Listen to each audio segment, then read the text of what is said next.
Good afternoon, everybody, and good morning to those of you that are on the West Coast. Welcome to the HHS briefing on maternal health.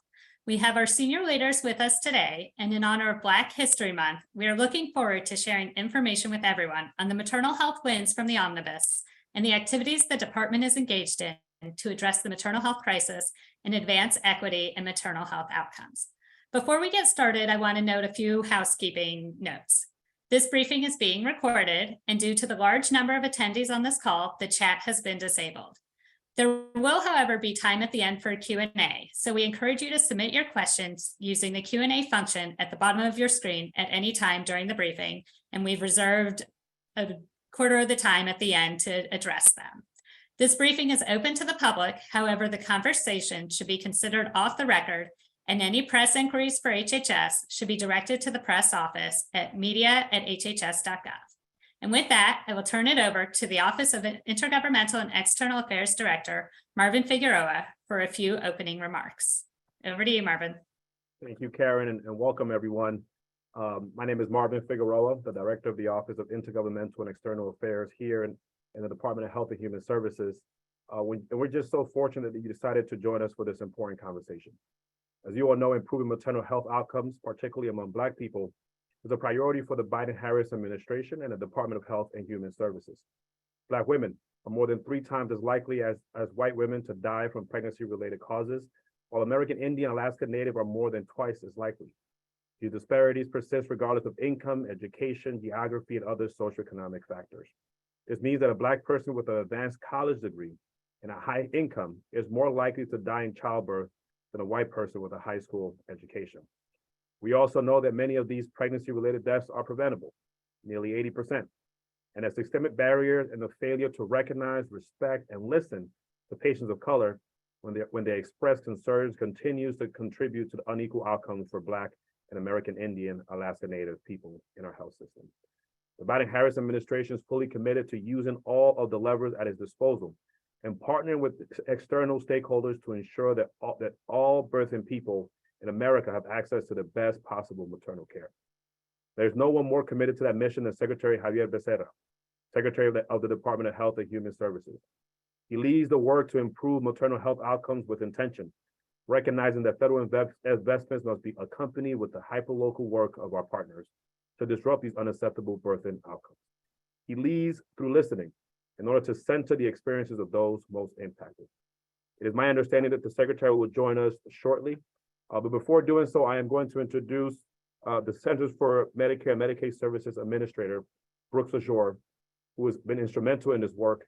I'm gonna turn over to you, Administrator.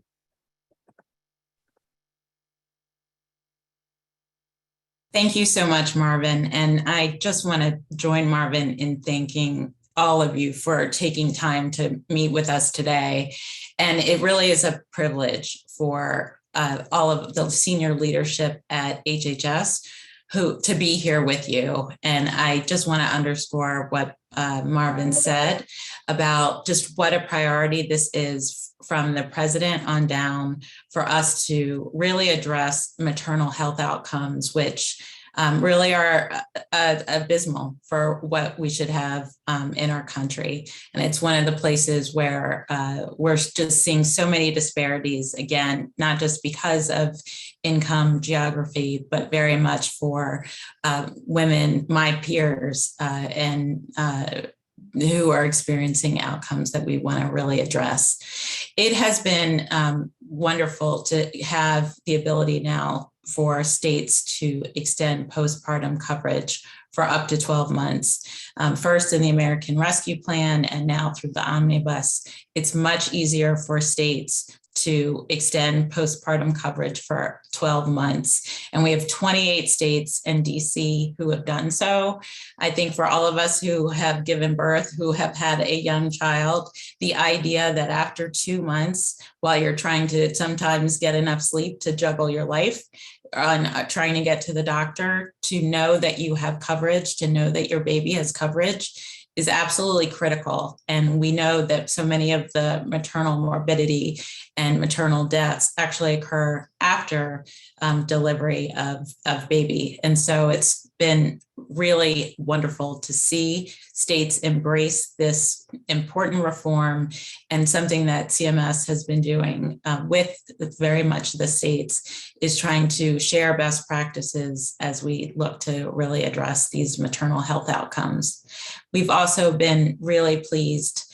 I like to say that we're using our Medicare leverage, even though Medicare doesn't pay for a lot of births. There is a lot of interest in what the Medicare program is paying attention to, and using that authority, we have really been making sure to hold hospitals that are entering into maternal health collaboratives and other measures to really lift those up. And so our birthing friendly designation is now available for coverage for up to 150 million people in this country, and really is meant to be a signal to parents about hospitals that are embracing some of these reforms, which we're really excited to see, in particular that the private sector has really partnered with us to make this birthing designation even more effective.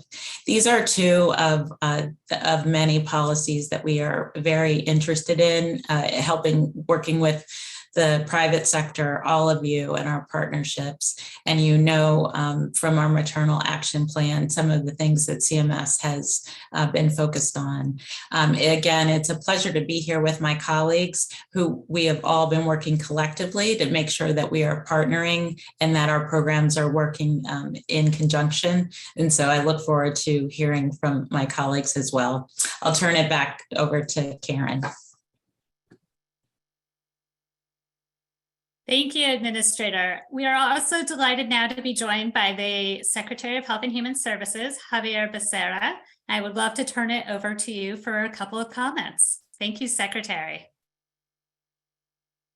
Thank you very much, and forgive the technical difficulties we've been having to get me on, so at least I can join by phone and say thanks to everyone who's participating. Certainly thanks to all the team at HHS who's made it possible for us to fulfill the President's commitment to change the dynamic when it comes to maternal health, newborn health, and the ability to make sure we're reaching all communities, especially those populations that are hardest hit by maternal mortality and morbidity. I know that if you're participating in this webinar, that you know the circumstances, you know how tough it is. You've probably already heard from some of the previous speakers. I simply want to say to you that the commitment from the President flows not just through HHS, but within us to make a difference. And that's why it was so important to see Congress actually give us the resources to keep in place the commitment under Medicaid to give a woman and child not just 60 days of postpartum care, but a full 365 days, and to keep that going permanently. We hope that every state will take us up on that challenge. Most of the states have, but we still have several who haven't, and we have work to do. And so if I could just say to each and every one of you, help us get to those pockets of the country that have not yet moved in the direction of helping us turn the corner on maternal health, maternal mortality and morbidity. And I hope what you'll find is that at HHS, you're going to have a partner that's with you all the way through. We're committed long-term. This is something that we hope, as I said, we will make into a permanent part of HHS's fabric. And at the end of the day, it's not just that we will be keeping people healthier, but we are helping the next generation be ready to learn and live and prosper and be our next leader. So I'm very much committed to this. I know our team is committed to this. I thank you for giving me a chance to be on. My apologies for the technical difficulties, but we're there.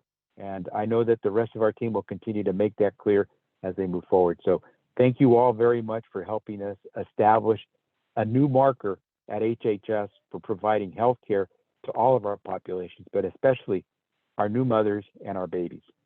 Thank you. Thank you, Secretary, for being able to join us for a few moments at the top of this call. We are greatly appreciative and are very cognizant of your commitment and prioritization of this issue and your personal passion for it. I'm now going to turn it over to the Health Resources and Services Administration Administrator, Carole Johnson. Thanks, Karen. Thanks so much. It's really such an honor and a pleasure to be here with community today. Many thanks to the Secretary for his leadership and for challenging all of us across HHS to pull every lever possible to address what we all know are just unacceptable disparities when it comes to maternal mortality in this country, and the incredible work that we need to do together to change the tide of those numbers.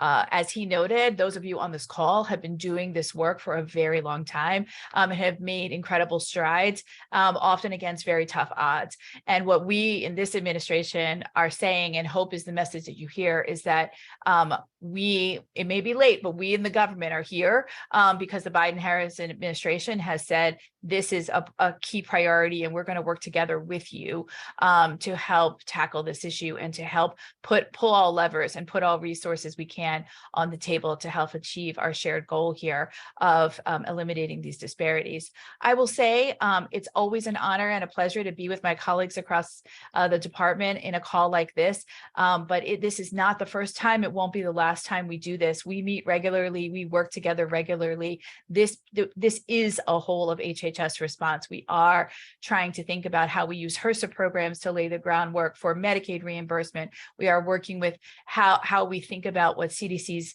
prevention findings are when it comes to how we deliver care at HRSA. And so it's a pleasure and really an honor to be with my colleagues here. Just to turn to the omnibus and how much of an opportunity that was for us and how much we've been able to secure there. I'll just go back to something that Chiquita said in talking about how critical it is and how terrific it is that CMS has been able to open up this door for states to come in and expand Medicaid coverage for pregnant people and both during pregnancy and postpartum. We all know, all of you on this line know, because you do this work, that requires not just that coverage exists, but that there's a place to go, there's quality care being offered at the place where someone goes, and there's a culturally competent workforce to deliver that care. And what we at HRSA have been able to secure with your help and your support through the omnibus is increased resources to help us deliver on that component of this strategy. And that includes new resources for Healthy Start. It includes new resources for our AIM program that really focuses on the quality of care and services provided. It includes building a culturally competent workforce, so new resources for us to focus on expanding nurse midwives, to use our Healthy Start platform to leverage and create opportunities for more doula training and investment. It was a huge win for us to secure the reauthorization of the home visiting program, which, as many of you on the line know, is our opportunity to provide nurses, social workers, trained providers to support pregnant people post-pregnancy in those first years of a child's life. And because we know the risk is so high postpartum for maternal death, it is an opportunity for us to have partnerships and people being able to work with pregnant people post-delivery to be able to really see hands-on what's happening in their homes, provide technical assistance, provide support, connect them to services. And it makes a huge difference in individuals' lives. And we actually secured significant new resources for maternal and child health home visiting through the omnibus bill. And so we're really excited about that. We're really excited about the long-term commitment there. And then one of the key factors that has been an important part of the conversation many of you have raised with us is the importance of data collection, the importance of partnerships and collaboration. So we also secured additional resources to fund more states to create maternal health task forces that can bring all the key players in the state, not just the people who have the data, but all of those with lived experience and knowledge that can help inform how the data gets used to design interventions and to target healthcare quality improvements. And so again, we're really excited about this work. We are the home of health centers. We have new funding on this out right now to improve health centers maternal health capacity. As many of you on this line know, the health center movement grew out of the civil rights movement. So we're honored to be the stewards of that program and the work there going forward. And we're looking forward to continuing to work with you in the days and weeks and years ahead, as the Secretary said, as this continues to be a critical priority for us in the administration. And with that, I'm going to turn it back to Karen. Thank you. Thank you, Administrator Johnson. It's great to hear about some of the omnibus wins that were directed towards HRSA. We're now going to turn to Dr. Wanda Barfield from CDC to hear about some of the data and other activities that CDC has going on. Thank you, Dr. Barfield. Thank you so much. I just want to acknowledge all of my HHS colleagues and all of the incredible work that we've been doing together as a team to address preventable pregnancy-related deaths. CDC has been committed in eliminating preventable pregnancy-related deaths and ensuring the best pregnancy outcomes. We're building the maternal mortality prevention infrastructure needed to address these deaths, as well as to achieve equity in the care and outcomes. And with the fiscal year 2023 appropriations, we're making continued progress to these efforts to get them to scale. And we're really excited to continue to expand our support on maternal mortality review committees, or MMRCs.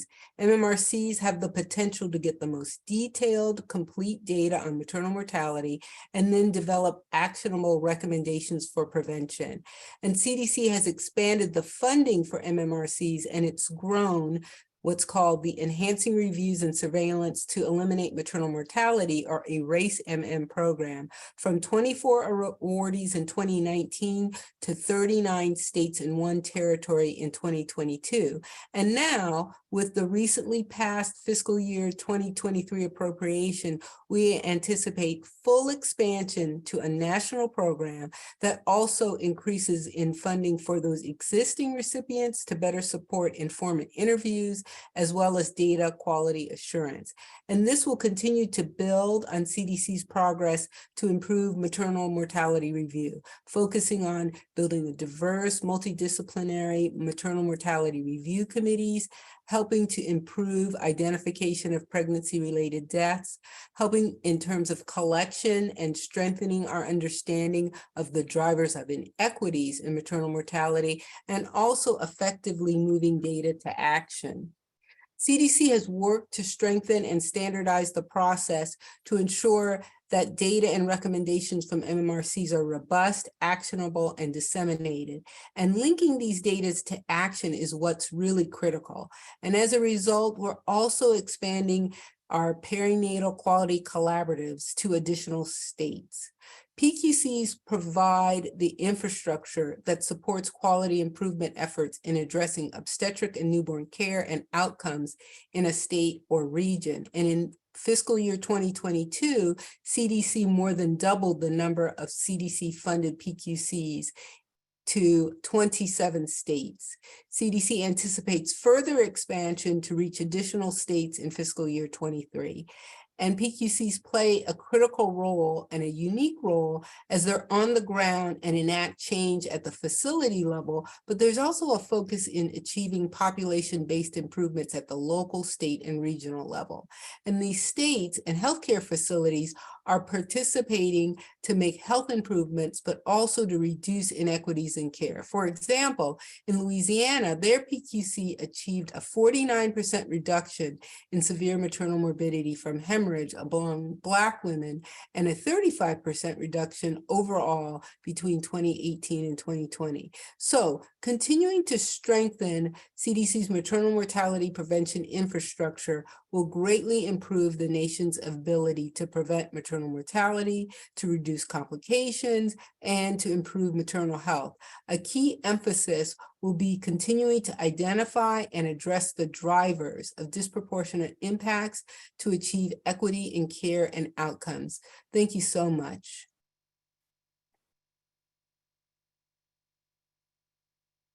Thank you, Dr. Barfield. We really appreciate it. And now I will turn it over to Admiral Levine to speak to the preventive health and work that OASH is conducting in maternity care.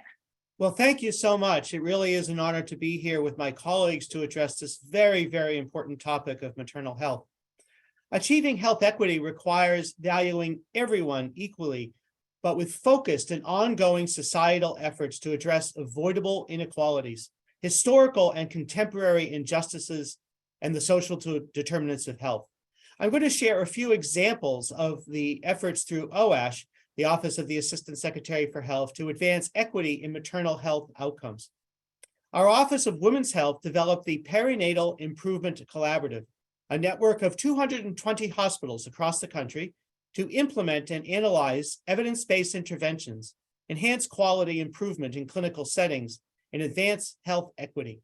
It will be the first to evaluate how pregnancy affects overall population health by linking inpatient data on newborns to their mothers. This is a key step towards ensuring mothers and their babies can have quality care and the best birth outcomes, regardless of where they live. Our Office of Minority Health, in partnership with the CDC, launched a new Hear Her campaign segment that works to improve American Indian and Alaska Native maternal health outcomes by raising awareness of life-threatening warning signs during and after pregnancy, and improving communication between healthcare providers and their patients. The Hear Her campaign centers on the stories of women who have experienced pregnancy-related complications. OMH, our Office of Minority Health, also has a free e-learning program through the Think Cultural Health website designed for healthcare professionals called Culturally and Linguistically Appropriate Services, or CLASS, in maternal health care. We know that there are many groups that face unique and increased risks. We must close disparities in access and outcomes, eliminate bias and discrimination, and address the systemic barriers, including the barrier of systemic racism, that have contributed to historic inequities, especially in this space. All mothers deserve care and services that are timely, affordable, accessible, equitable, and high quality. These are our family members, our friends, our neighbors, our coworkers, students, and others. As a nation, we can do better. We must do better. And under Secretary Becerra's leadership, we will do better. Thank you so much. I'll turn things back to Karen. Thank you, Dr. Levine. And from one pediatrician to another, I'm going to now introduce Dr. Bianchi with the National Institutes for Health to talk about our research components. Thank you so much, Karen. I'm happy to be here with my HHS colleagues and to tell you a little bit about what NIH is doing. NIH launched the Implementing a Maternal Health and Pregnancy Outcomes Vision for Everyone. The acronym is IMPROVE. The IMPROVE initiative was launched in 2020 to address the high rates of pregnancy-related complications and deaths in the United States. IMPROVE emphasizes populations disproportionately affected by maternal morbidity and mortality, including in Black women, American Indians, Alaska Natives, and women of advanced maternal age, as well as those who experience health disparities or limited access to care.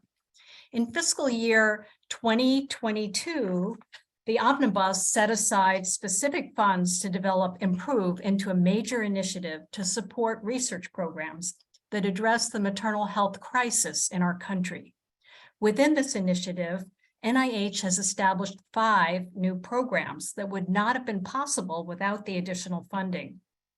The first is called, it's building upon the Rapid Acceleration of Diagnostics, or RADx tech, that was used successfully for COVID testing.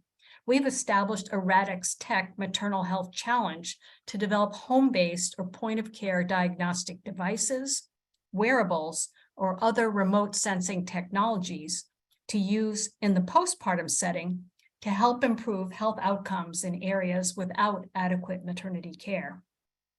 The second is Connecting the Community for Maternal Health Challenge, which aims to address the structural barriers faced by community and advocacy organizations to conduct maternal health research by incentivizing the creation of effective infrastructure and capacity by providing expert guidance and consultation. The goal of this is to successfully support organizations in competing for federal grant funding and sustaining their research capabilities for future efforts. Additional investments include the improved Community Implementation Program, which aims to develop strategies to integrate interventions of known efficacy and effectiveness into community settings to improve maternal health outcomes before and during pregnancy and postpartum, specifically within populations experiencing health disparities. The improved funds are also engaging stakeholder communities to establish a longitudinal maternal health record and enable automated methods to link maternal child health electronic records for research purposes.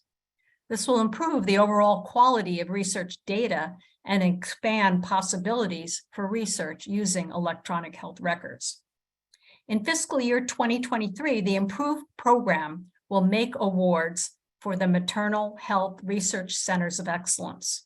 This national network will support research that incorporates local community needs and perspectives while also enabling data sharing, harmonization, and innovation.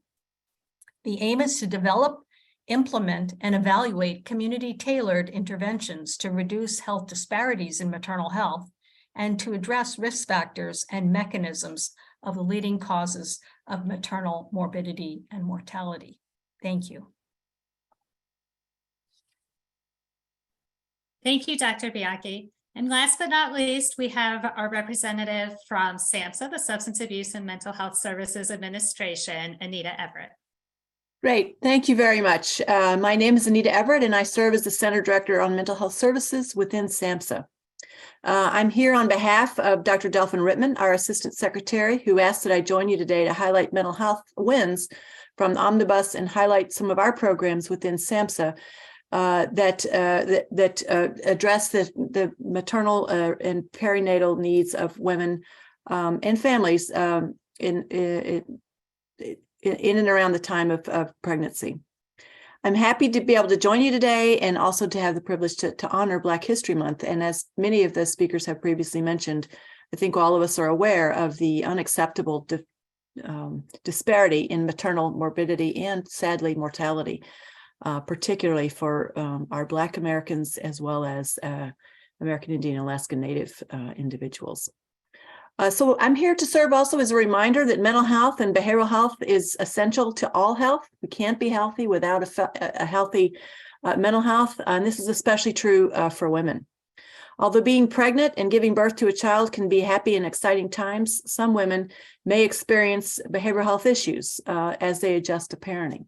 These can include illnesses or conditions such as emergence of anxiety, depression, other mood disorders, outright psychosis, as well as changes in and or new onset of substance use disorders that can be disabling both to the mother as well as the child, newborn, as well as the family context in which the mother and family exist. 1 in 5 women will experience one of the most prevalent consequences of pregnancy and childbirth, which includes maternal mental health problems like anxiety, perinatal and postpartum depression, and PTSD, birth-related PTSD. Sadly, most individuals, up to 75% of individuals who have these very treatable conditions, both in the mental health and substance use disorder space, don't receive treatment. Women of color are more likely to suffer from these diseases, and they also are less likely to ask for assistance or to seek help. Maternal mortality in the United States is still increasing, as many of us are aware, and this is especially true for women of color. Suicide and substance use, with suicide represents up to 9% of the maternal mortality rate. And so it's not a rare circumstance for individuals or for young mothers to contemplate and actually die by suicide. What brought to you today to talk with you, or brought things today to talk with you about 3 different programs that we have. We are committed to advancing the equity and addressing mental health and behavioral health conditions with respect to maternal health. One example, or the first program that I wanted to talk a little bit about, is the program for residential treatment for pregnant and postpartum women. This program provides comprehensive substance use disorder treatment services, recovery support services, and harm reduction interventions to pregnant and postpartum women across a continuum of specialty, residential, and outpatient levels of care. using a holistic approach. The grant funds also support required activities for minor children, partners of the women, and central to ensuring this access to services. These are intended to be used for low-income women. The second program is the treatment for pregnant and postpartum women. This program enhances flexibility in the use of funds designed to support family-based services for pregnant and postpartum women who have a primary diagnosis of substance use disorder. Services provided include non-residential settings and promote a coordinated state system or system across the state that is managed by state substance abuse agencies and encourages new approaches and models to service delivery. The third program I want to talk just a little bit about is our longstanding infant and early childhood mental health program, which is designed for programs or to create programs that focus on what we might call bonding between the mother and the infant in the early ages, and it focuses quite a bit on what we call dyadic or treatment between two components, the child and the parent, typically the mother, to help get the child and the family off on the right foot, so to speak, so that they can, go live well and have a good, secure foundation from which to build. I also am proud that SAMHSA itself is participating in the task force on maternal mental health, which has been mentioned before, and is been set up in the new Omnibus Act, which was passed in December of this past year. It's a bipartisan act that was passed, and setting up a women's task force within HHS is a component of that. I want to conclude by saying thank you. Mental health and behavioral health at large are very important considerations when addressing the health, the overall health and well-being of women. When a person is depressed, it's hard for them to participate in activities such as keeping up with appointments, keeping up with all the perinatal and prenatal care and postnatal care that is necessary for safe and healthy pregnancies. And so it's a primary condition, but it also compounds other conditions because it can interfere with the person's sense of need for help or worthiness of receiving or seeking help. I want to thank the Secretary and HHS for setting this up. And with that, don't forget that mental health is essential to health. And I'll turn back over to you, Karen. Thank you, Dr. Everett. We appreciate it. And before we open it up for questions, I want to share information about one additional initiative that originated from a White House executive order on improving the customer experience for individuals accessing federal government benefits and programs, specifically through the lens of a life experience of having a child. During the research phase of this initiative, we heard time and again that people need the right information at the right time in a digestible manner related to benefits that they may be eligible for, and that there is a staggering need for physical goods and resources immediately upon the birth of a child. The HHS Office of Intergovernmental and External Affairs is leading on one of the resulting projects under this initiative with a public-private partnership to distribute important physical supplies in the immediate postpartum period to new families upon the birth of their child to help people start their journey with the essentials in hand. This project will be piloted this spring with a goal of expanding and scaling in the future. If you'd like additional information or want to participate, please reach out to us and we will follow up with you. And with that, we're going to change the format and bring everybody on screen so that we can turn to some of the questions that were submitted during the call. Great, thank you to my team for being available. Our first question is, what efforts is HHS making to align public health policies and programs in a way that safeguards and promotes Black and American Indian, Alaskan Native women and infants? I know that there's a number of SMEs on our call that will probably want to weigh in on this, so I will turn it to, let's turn it to HRSA first, and CMS, OASH, and others, please do weigh in.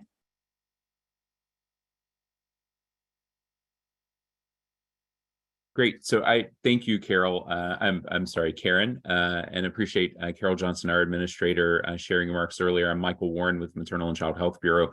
One of the main ways we're doing this is through our AIM initiative, the Alliance for Innovation on Maternal Health, where we are focusing on the deployment of those safety bundles that improve patient care and patient care experience. And I think there's been an important evolution of those in the past few years, to incorporate this notion of respectful care. So originally there was this thought, well, we'll just make another bundle around equity. But the reality is equity has to be infused in every single thing that we do. And so rather than create a standalone bundle, there's been a significant focus to infuse that work into AIM so that that can be spread. And AIM is now in 48 states and about 1,800 hospitals across the country.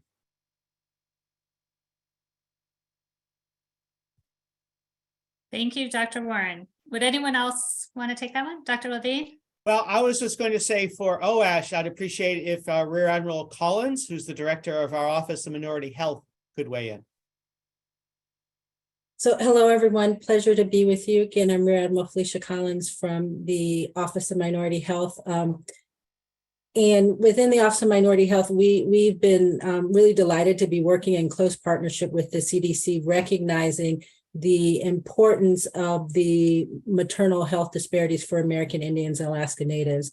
And from our perspective, our angle has been, we've identified the importance of empowering women, giving women information and the sharing of personal stories and testimonies as a mechanism for empowering women to actually speak up when they feel that their pregnancy isn't going well, and to do it in a way that's culturally appropriate within that community. And so we have resources on the CDC website.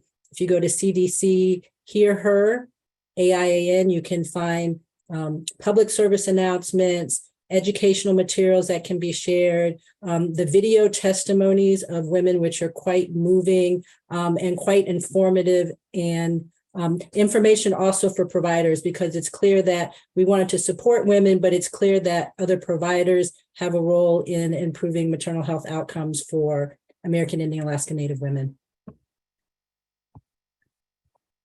Thank you. Dr. Barfield? Yes, just to add, I want to just thank Rear Admiral Collins for the incredible partnership with the Office of Minority Health.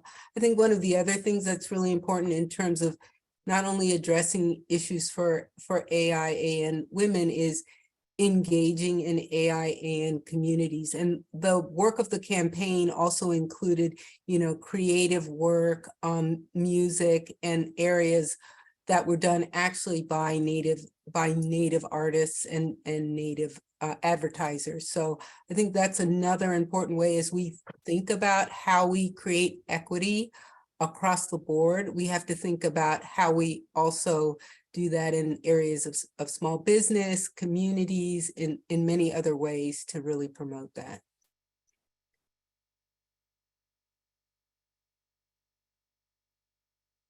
Great, thank you. CMS, would you like to address? Thank you, Hannah. Thank you. I'm Hannah Katch with the Centers for Medicare and Medicaid Services. This is such a great question, and I think we could probably all talk about this for the rest of our time. I do want to refer you to the CMS Maternity Care Action Plan, which includes cross-cutting work across many of the areas that have already been referenced, but that CMS specifically is working on. A couple that I'll note are work to extend postpartum Medicaid coverage for a full 12 months. The administrator mentioned this, but this can be such a lifeline and a resource for people who may not have other sources of coverage if their Medicaid expires. And we are also in partnership with some of our colleagues.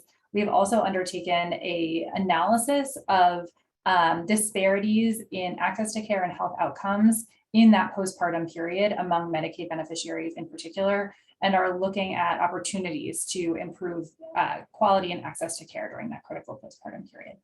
There's much more work in our maternity care action plan, and I'll ask my colleagues to put that in the chat so folks can take a look at it. And I will note, I know that we have thrown a lot of resources out and mentioned a number of things. We will send a compilation of all the resources mentioned in an after call summary email with a recording of the webinar as well. So thank you everybody for those requests as well. The next question, this one is another broad one. Are there plans in place to evaluate and measure the effectiveness of these new programs built to improve Black maternal morbidity and mortality? We'll turn it. Dr. Barfield?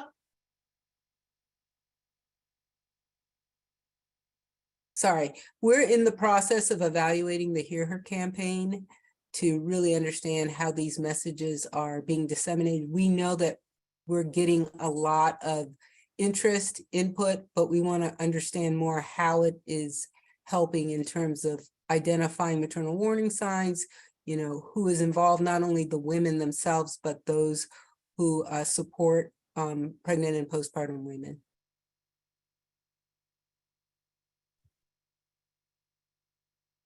Go ahead, Dr. Warren. I would add on a number of our programs, they either have independent evaluations or are part of a broader portfolio evaluation. Our Healthy Start program, for example, that you heard Administrator Johnson mention about, has an evaluation that occurs every cycle, specifically looking at disparities in birth outcomes. Healthy Start was established to address infant mortality and specifically to address disparities that are unacceptable in infant mortality. So there's a program-wide evaluation there. And with each cycle, they look at different things, and Healthy Start has been shown, for example, to be associated with improvements in early entry into prenatal care and improvements in safe sleep practices. And particularly the latter, we know, has a strong influence on infant mortality, particularly in some communities.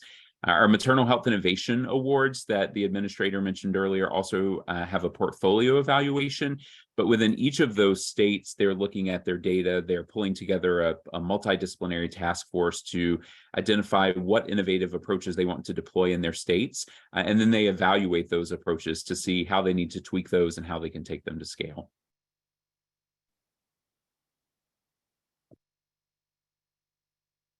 Thank you. Any others? Okay, we will move on to our next question. And this one, I will start with CMS. Sorry, I lost my question. The thing went. Can you please explain the aspects of mortality policies that create accountability as it relates to bias for medical care providers that provide direct patient contact, how that works, and patient options when those standards aren't being met? Karen, I'm not sure that's a question for CMS. Oh, apologies. Does anyone on the line want to take it?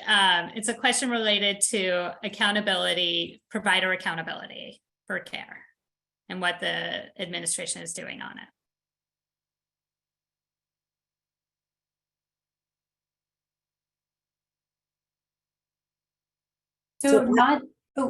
Please, Grandma Collins, please go ahead. I was going to say what I can offer is that within the Office of Minority Health, as Admiral Levine mentioned, our approach is to provide resources and support for providers. Our understanding and belief is that providers oftentimes may not realize that they have biases, and so we have a variety of e-learning training programs that are available for a variety of clinical disciplines and a variety of clinical areas, and created one specifically for maternal health.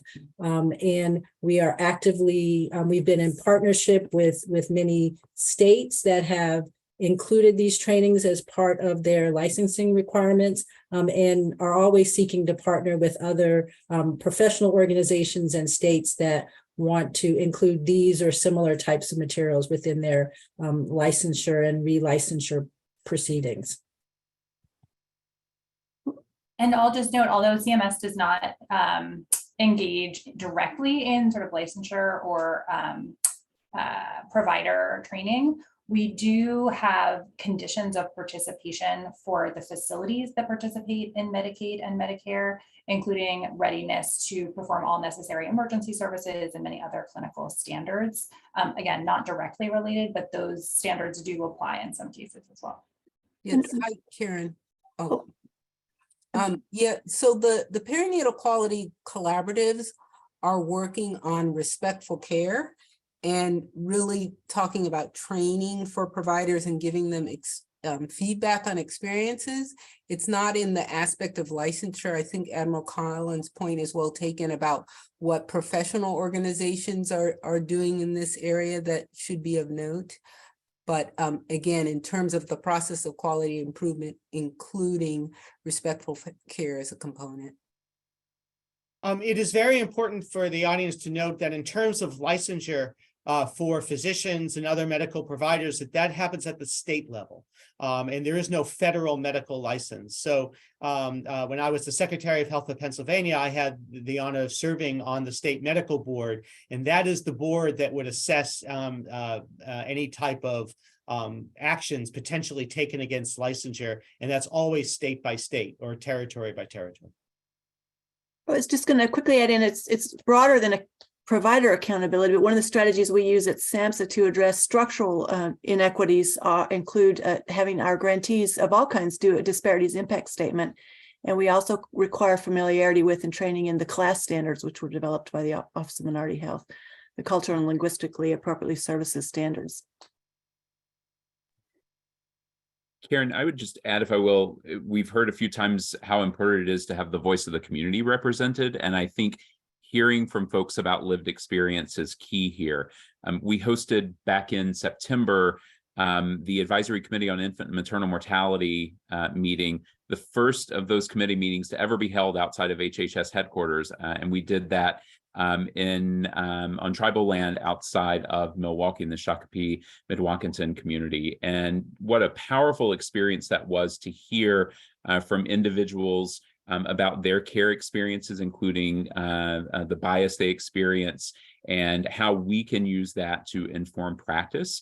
Another place where we do that is through our Healthy Start program. Each of those 101 community sites has a community action network, which is comprised of members of the community that actually are involved in the planning of those Healthy Start projects. And I think where we have opportunity to do that, it's a really good way to hear when folks are not having good experiences in communities and to be able to address that in our service. I'd like to echo what Michael said. When we developed the initiatives associated with Improve, the two words that were really important were the community as well as implementation. So typically NIH hasn't done a lot of implementation research, but that in a way harkens back to the previous question. With implementation research, we can measure the effects of a certain implementation of a therapeutic or a way of treating or preventing maternal health complications. But in the 5 things that I mentioned, 2 are directly related to empowering the community and hearing directly from what that community needs, which is not necessarily what an academic medical center thinks they need. Thank you. And on this note, I think that we will conclude today's call. I want to highlight that we had nearly 1,000 people joining today and even greater interest. So we know how important maternal health is to both this department, this administration, but also on the ground to all of you all who are working tirelessly to really advance equity and improve maternal health outcomes. So thank you to all of our panelists for joining us today, and most importantly, to everybody who joined us on the call. We look forward to continuing this conversation and working collaboratively with you in the future. Have a great afternoon.